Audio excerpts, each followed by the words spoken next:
pessoal, sejam bem-vindos ao Viver Bem. No programa dessa semana, a gente vai falar sobre a campanha Julho Amarelo, que é o mês de prevenção, diagnóstico e tratamento das hepatites virais. E para discorrer sobre esse assunto tão importante, eu convidei a médica infectologista e docente aqui do curso de Medicina da Unifev, a doutora Thalita Tonini. Thalita, muito obrigada pela sua presença aqui hoje, Obrigada. pela sua participação. E eu já começo o nosso bate-papo te perguntando qual que é a importância de ter um mês, uma campanha só para falar sobre esse assunto. O mês ele vem só para sinalizar, né, um assunto que ele deve ser conversado o ano todo, né, mas ele vem para chamar a atenção, porque as hepatites virais, elas são hoje doenças que, principalmente, a gente tem um diagnóstico fácil, rápido, que é o teste rápido, a gente tem tratamento disponível, a gente tem acompanhamento desses pacientes. E para sinalizar que o teste da hepatite, ele não é um teste que a gente consegue fazer na rotina, naquele check-up, que de vez em quando a gente pede, né? Sim. Eu quero fazer um check-up. A gente precisa pedir o teste específico da hepatite. Ele não vem determinado em outros exames, né? Certo. Então, E explica pra gente quais os tipos mais comuns aqui no Brasil. a gente tem a hepatite A, que é uma hepatite transmissível por contágio com água contaminada, alimentos contaminados e por algumas práticas sexuais. A gente tem a hepatite B, que é transmissível através do material biológico contaminado, então sangue, contato com objetos que entram em contato com sangue ou outros líquidos corporais. E a hepatite C, que também hoje a principal forma de transmissão é através do contato com materiais ou líquidos corporais, como na relação sexual ou como objetos pérfuro-cortantes. Então, esses 3 tipos são os mais comuns e mais prevalentes. Quais as principais diferenças entre eles em relação a sintomas, a tratamentos? Como é que funciona isso? Então, a hepatite A, ela é uma hepatite que a gente costuma chamar de autolimitada, né? Dificilmente ela causa complicações ou causam casos graves. Pode acontecer, sim, de ter caso mais grave de hepatite A, mas é aquela hepatite amarela, que realmente a pessoa fica bem amarela. Que antigamente as crianças tinham muito isso, ficavam amarelinhas, e aí todo mundo conta essa história. Ah, minha mãe disse que eu fiquei amarelo quando eu era criança. Então, essa é a hepatite A, porque como o contágio é fecal oral, né, é mão contaminada, alimento contaminado, é mais fácil da gente entrar em contato na infância. Certo. A hepatite A tem vacina, né? A vacina está inclusa no calendário infantil. Ela é dada em toda criança no calendário infantil, já para prevenir complicações ou quadros mais graves. A hepatite B já é uma doença mais silenciosa, quando a gente adquire, assim, demora muito para ela causar sintomas, como, por exemplo, a cirrose. Ela é uma hepatite que é uma predisposição a ter câncer de fígado, então é uma hepatite que a gente já fica mais de olho nessa questão, mas a gente só consegue diagnosticar se fizer o exame, porque ela dá muito pouco sintoma, muito pouco mesmo. Ela pode causar mais sintoma na fase aguda, e esses sintomas podem se confundir com outras doenças. E ela também é prevenível por vacina. A gente tem vacina disponível para quem quiser tomar, para quem não tem a vacina no calendário, né, na carteirinha, a gente tem a vacina e a vacina é eficaz contra a hepatite B. E a hepatite C, ela também dá pouquíssimos sintomas quando a gente adquire, então a gente precisa fazer o teste. O teste é só um rastreio e a gente precisa fazer um confirmatório quando esse teste da hepatite C vem positivo. Só que a hepatite C, ela tem tratamento e tem cura. Então, a hepatite C hoje é uma das hepatites que a gente consegue resolver com medicamento a curto prazo e consegue curar 100%. Doutora, e por que elas são consideradas doenças silenciosas? Por que demora tanto para essa pessoa infectada sentir o primeiro sintoma? Na hepatite A, a gente tem os sintomas logo de cara, né? Então, a gente tem realmente o paciente mais sintomático, o olho fica amarelo, tem quadro gástrico junto, pode ter diarreia, pode ter dor abdominal. Então, ele é um quadro mais rico, a gente consegue diagnosticar mais fácil. A hepatite B e C já não. A hepatite B e C, ela pode ter um quadro que se confunde com outros, e aí ele é um vírus que entra na latência, né? Ele é um vírus que ele vai se acomodar lá dentro do seu fígado, ele vai ficar ali quietinho, por muitos e muitos anos, só se replicando, sem causar grandes danos. E aí, um belo dia, ele pode fazer um quadro de cirrose, a pessoa pode evoluir com cirrose, a pessoa pode evoluir com outras complicações. A principal delas é a cirrose, mas a gente também tem a possibilidade de câncer de fígado, por exemplo. E quando você une o vírus com outros problemas de saúde, por exemplo, esteatose, que é gordura no fígado, ou bebida alcoólica em grande quantidade, aí a gente tem essa cirrose, essa complicação num tempo mais curto. E existe uma faixa etária que está mais suscetível a ter contato com esses tipos de vírus? Existe uma faixa etária que é bem específica, que a gente precisa sempre estar rastreando nessa população, que é a faixa etária que tem mais de 45 anos. Certo. Por que isso? Porque antes a gente não tinha, antes de 1994, a gente não tinha esse rastreio, a gente não tinha os testes disponíveis, a gente não tinha conhecimento tão vasto assim sobre as hepatites. Então muita gente se contaminou, inclusive com produtos, por exemplo, seringas, transfusão de sangue, cirurgias, complicações no passado, porque a gente não tinha esses testes, né? Então essas pessoas hoje com mais de 45 anos, que nasceram antes de 1994, né, que passaram por procedimentos antes dessa data, são pessoas que a gente sempre precisa estar fazendo exame para saber se tem ou não tem. Mas hoje, vem do Brasil de hoje, que a gente tem os testes disponíveis, que a gente tem os serviços de saúde muito bem, com protocolos muito bem determinados em relação a essas doenças transmissíveis por material biológico, a faixa etária que mais se acomete com hepatite hoje é a faixa etária sexualmente ativa, porque hoje elas são consideradas doenças sexualmente transmissíveis. Certo. E como que funciona o diagnóstico, esse teste? Como que ele é feito? Ele é rápido? E quais os exames que vêm depois desse primeiro teste? Então, a hepatite A, por exemplo, é uma doença que a gente consegue fazer o diagnóstico só com o teste no sangue, que é o teste sorológico. A gente não tem um teste rápido para ela, então a gente precisa pedir o teste específico quando o paciente tem sintomas. Também não é um teste que a gente pede na rotina. Certo. Agora, o teste de hepatite B e C, ele é teste rápido. Então, é um teste que ele deve ser amplamente ofertado. Nas redes de saúde, por exemplo, do município, a gente tem teste rápido disponível em todos os postos de saúde. E é um teste simples, né? É um furinho no dedo que você vai colocar numa plaquinha, vai colocar um reagente e você já tem o resultado ali. Cerca de 20 minutos você já tem o seu resultado, se você é positivo ou negativo. E depois desse resultado sendo positivo, já existe todo um fluxo de encaminhamento desse paciente para ele fazer o segmento dele. E com que frequência a população que a senhora destacou aí, a população sexualmente ativa, deve fazer esse exame? Não existe um fluxo bem determinado, né? Vai de acordo com também a exposição da pessoa. Tem pessoas que são mais sexualmente ativas, outras menos, né? Tem pessoas que se expõem com mais frequência, com maior risco. Essas pessoas, para as hepatites virais, a gente indica pelo menos testar, no mínimo, uma vez a cada 6 meses. Mas existem outras doenças que devem ser testadas com um intervalo mais curto, muitas vezes se a exposição é muito contínua, né? E além da vacinação, que a gente já falou aqui, que é muito importante, existem outros métodos de se evitar a hepatite?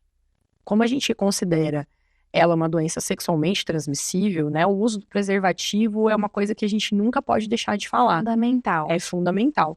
O preservativo ainda é a melhor barreira para a doença sexualmente transmissível. A hepatite B, a gente tem a vacina, mas a gente precisa também entender se ela funcionou na pessoa que tomou as 3 doses da vacina. Então, a gente precisa fazer um exame específico para entender se o anticorpo dela funcionou, se a pessoa tem o anticorpo contra. E a hepatite C não tem uma forma de prevenção a não ser o preservativo, né? Então, a gente precisa sempre ter o preservativo como um aliado na prevenção das 3 hepatites, no caso. E a senhora falou que a vacinação da hepatite B são em 3 doses. Então, a pessoa não adianta ter tomado a primeira só e achar que está protegida, né? Não. Ela tem que cumprir com o calendário vacinal. Ela tem que cumprir com as 3 doses, ela tem que completar o esquema vacinal de 3 doses, né? E esse esquema vacinal, infelizmente, ele é um esquema num tempo longo, então muitas vezes as pessoas abandonam, né, a vacinação, porque ela é feita uma primeira dosagem, depois de 30 dias ela é feita outra dose, e depois a última dose ela é feita em 4 meses ou em 6 meses, a depender de outras vacinas que a pessoa tem que tomar. Porque a gente tenta casar outras vacinas para o paciente não perder o segmento, Certo. né? Então, são 3 doses. Da hepatite A, são 2 doses. No calendário infantil, no SUS, no Ministério da Saúde, a gente tem 1 dose na infância. A segunda dose a gente precisa dar em particular. Por enquanto, só existe no particular a segunda dose. Mas a primeira dose da infância a gente dá no SUS. E é importante a gente bater nessa tecla, né, doutora? Porque a gente está vendo que a cobertura de muitas vacinas está abaixo do esperado, do recomendado, e faz totalmente diferença, né? Faz muita diferença. A hepatite B, por exemplo, é uma das vacinas que a gente faz quando a criança acaba de nascer. Então, ela é dada, inclusive, dentro da maternidade. Sim. Né? Então, é uma vacina que é tão importante quanto as outras. Então, a gente precisa estar atento realmente às carteirinhas, porque hoje ela é introduzida no calendário, mas tem muita gente que nunca tomou vacina de hepatite B, porque nasceu há muitos anos atrás e não tinha essa vacina disponível ainda no calendário. E hoje a gente tem gratuitamente nas unidades de saúde, né? Exatamente, disponível para qualquer faixa etária. E agora vamos falar sobre o tratamento. O tratamento para cada tipo de hepatite é diferente? É diferente. É diferente. Então, a gente tem, para hepatite A, a gente não tem um tratamento específico para o vírus. Né? A gente vai tratar os sintomas. Então, a gente vai tratar aquilo que a pessoa está sentindo. Então, isso aí a gente vai esperar o tempo da doença passar. Por isso que a gente chama ela de autolimitado. Uma hora ela vai melhorar. Então, a gente vai só melhorando a qualidade de vida desse paciente, tratando os sintomas. Já a hepatite B é uma hepatite que, quando a gente constata que a pessoa é realmente portadora do vírus, a gente vai definir se ela vai ser tratada ou se ela vai fazer só um segmento, né? Porque a gente não trata, não dá remédio para todos os pacientes. Certo. Porque é uma doença que a gente não consegue curar. A gente consegue só controlar o vírus.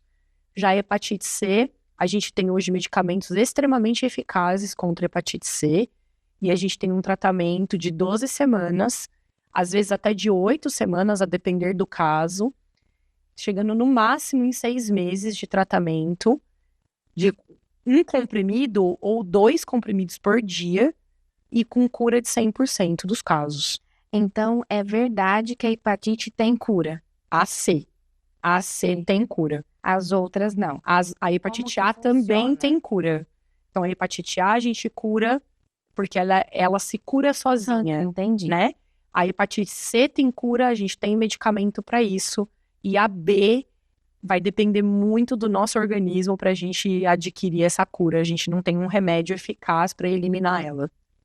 Doutora, a gente vai dar uma pausa rapidinho. Estamos de volta com o Viver Bem. No programa dessa semana, a gente está falando sobre a campanha Julho Amarelo, que traz luz à campanha de prevenção, tratamento às hepatites virais. Ao meu lado, a médica infectologista e docente do curso de medicina aqui da Unifev, a doutora Thalita Tonini. Doutora, muito obrigada mais uma vez. Vamos continuar o nosso bate-papo? Vamos lá. Doutora, quais os riscos da hepatite quando ela não é tratada corretamente? O risco dela a principal complicação dela é a cirrose, né? Então, a cirrose é uma doença no fígado. O fígado, ele lembra muito uma esponja, imagina, né? Uma esponja molinha.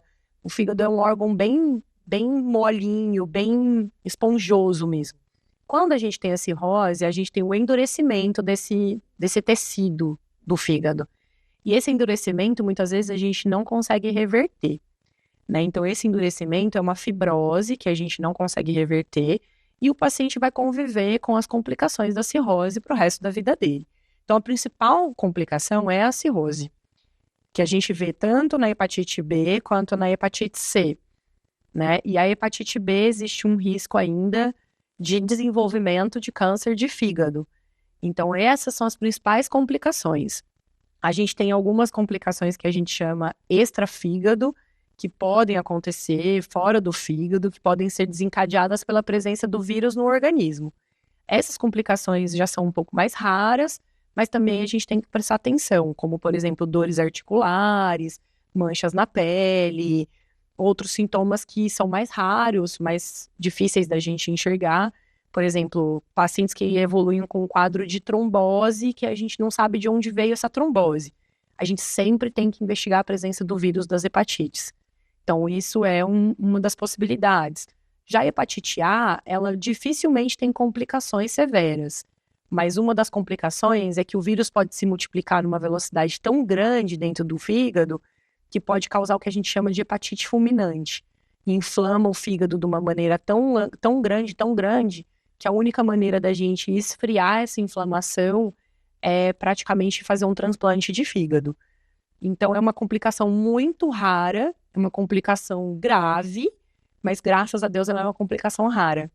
Doutora, e em relação à cirrose e ao câncer de fígado, eles podem levar a óbito, então? Então, um problema que começa numa hepatite B, que não foi tratada corretamente, pode levar uma pessoa a óbito, por exemplo? Pode levar uma pessoa a óbito. Lógico que isso não é da noite para o dia, né? A pessoa pode evoluir sim para óbito, mas até esse processo do óbito acontecer, a pessoa sofre muito nesse processo. Porque o câncer de fígado, por exemplo, a gente vai tentar tratar, vai tentar fazer quimioterapia, vai tentar fazer um tratamento muitas vezes cirúrgico da retirada desse tumor, mas muitas vezes a pessoa acaba não aguentando esse processo de tratamento todo do câncer, por exemplo, como acontece com qualquer outro câncer. Já a cirrose é a mesma coisa, o paciente ele vai viver por muito tempo com as complicações da cirrose, que é aquela água na barriga, sangramentos, quadros de trombose também associados ao quadro de cirrose, confusão, né? Começa a ter delírios. Então a pessoa sofre muito durante esse processo de adoecimento com a cirrose para depois ela vir a óbito, né? Então eu sempre falo isso para os meus pacientes, né? Vamos cuidar, vamos tratar, vamos testar, porque sofrer por isso é quase que hoje inadmissível, né? Com tudo que a gente tem disponível, vacina, tratamento, não tem por que sofrer com isso. É lógico que a bebida alcoólica e a gordura no fígado também podem evoluir com cirrose, né? E aí já são outras escolhas, né? Eu ia até fazer essa pergunta agora. No bloco anterior, a senhora também comentou sobre a questão da bebida alcoólica, sobre a questão da gordura no fígado, que muitas vezes atinge pessoas que possuem colesterol alto, sedentarismo, obesidade. Como é que funciona quando essa pessoa com a gordura no fígado é infectada pelo vírus da hepatite? Vai evoluir praticamente do mesmo jeito como uma pessoa que não tem a gordura. O problema é que a inflamação do fígado, ela vai se somar. Ela vai ter o vírus causando a inflamação e a gordura ou o excesso da bebida alcoólica. E isso faz com que você entre nesse processo de cirrose, de fibrose desse órgão muito mais rápido. Então é um fator que complica, né? Tanto a gordura quanto a bebida alcoólica. É um fator complicador. E mesmo na ausência do vírus, esses dois fatores hoje são os maiores causadores de cirrose no Brasil, né? Que é o paciente que tem gordura no fígado e que tem bebida alcoólica. Hoje, até mais do que os vírus das hepatites, a bebida alcoólica e a gordura hepática são os maiores causadores. E como que a senhora avalia os avanços da tecnologia que trouxe tantos benefícios em relação ao diagnóstico das hepatites, aos tratamentos?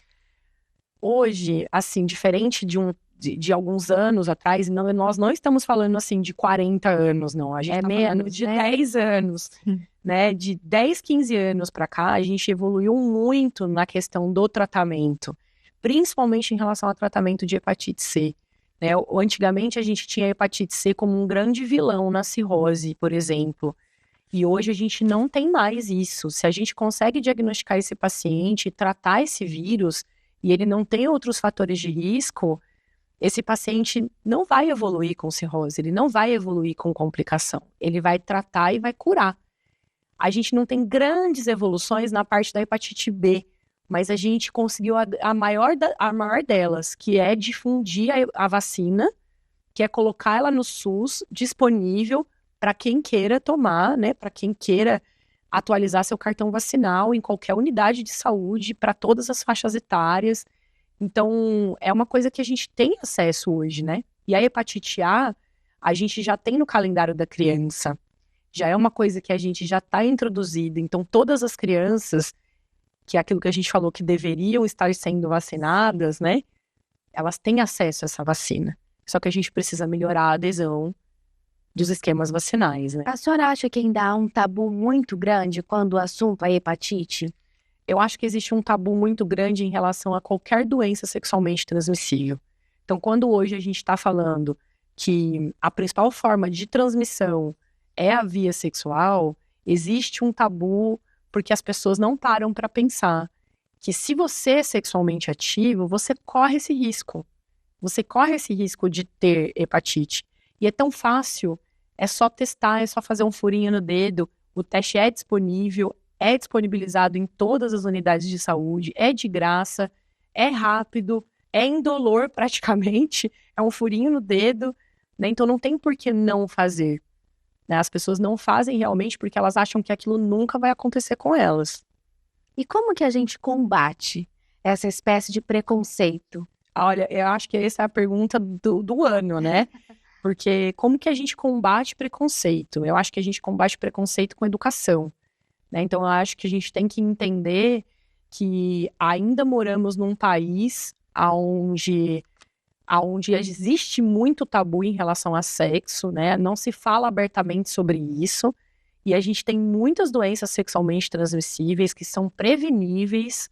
A gente tem muitos métodos de prevenção hoje disponíveis. A gente tem acesso a todos os testes, acesso a exames, acesso a tratamentos. E a gente não consegue entender por que as pessoas não procuram, por que as pessoas se sentem, inclusive, ofendidas quando a gente oferta o teste.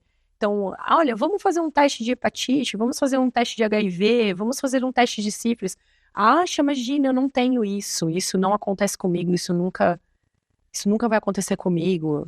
Eu tenho o mesmo parceiro ou a mesma parceira há muitos anos. Isso não quer dizer nada, né? Isso são doenças muito silenciosas, Sim. que às vezes demoram 20, 30 anos para causar algum tipo de complicação. E é bom a gente ressaltar que esse processo é todo sigiloso, né, doutora? Tanto Sim, na unidade de saúde quanto nas clínicas particulares, né? exatamente. É um processo sigiloso, são exames que acabam vindo só para o paciente, para o médico que está atendendo esse paciente.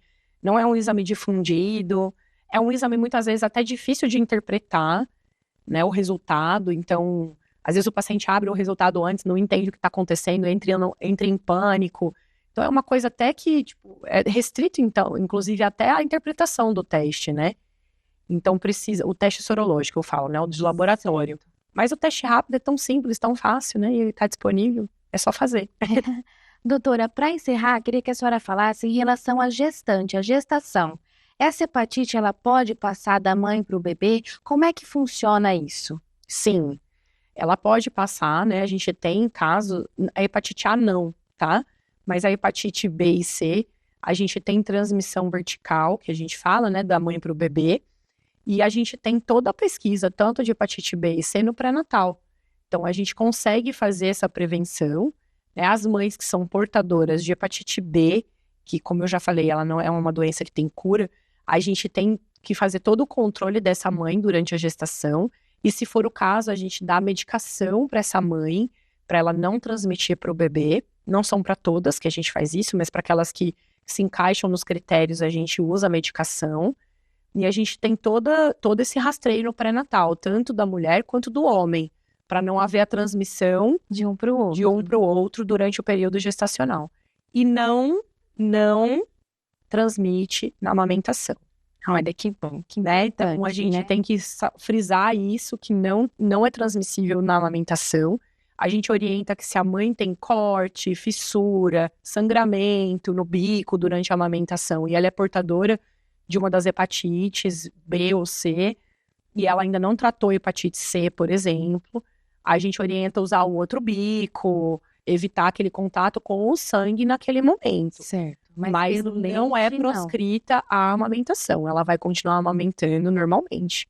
Tá joia. Doutora, infelizmente nosso tempo acabou, mas para encerrar, queria que a senhora deixasse um recadinho para o pessoal de casa sobre esse assunto que a gente discutiu aqui hoje. O meu maior recado é que a gente tem a campanha do Julho Amarelo para frisar realmente a importância de testar, de ir em busca desse diagnóstico, porque a gente está falando de doenças que são realmente mais silenciosas, e a gente precisa reforçar todas as vezes que o teste, se ele não for feito, se ele não for solicitado, a gente não tem como fazer isso num diagnóstico de rotina. Então, sempre quando você for ao seu médico, quando você for procurar um atendimento, um check-up, nas suas consultas de rotina, peça para fazer o teste de hepatite. Se você nunca testou, se você nunca foi em busca desse diagnóstico, peça o teste da hepatite B, da hepatite C. É importante você saber se você é ou não portador e se você tem proteção contra hepatite B, se a sua vacina funcionou em você. Não precisa ter vergonha, né, doutora? Nenhuma. Muito obrigada, viu? Obrigada a vocês. Pessoal, o Viver Bem de hoje está ficando por aqui, mas não fica triste não, que na semana que vem a gente está de volta. Beijos e saúde!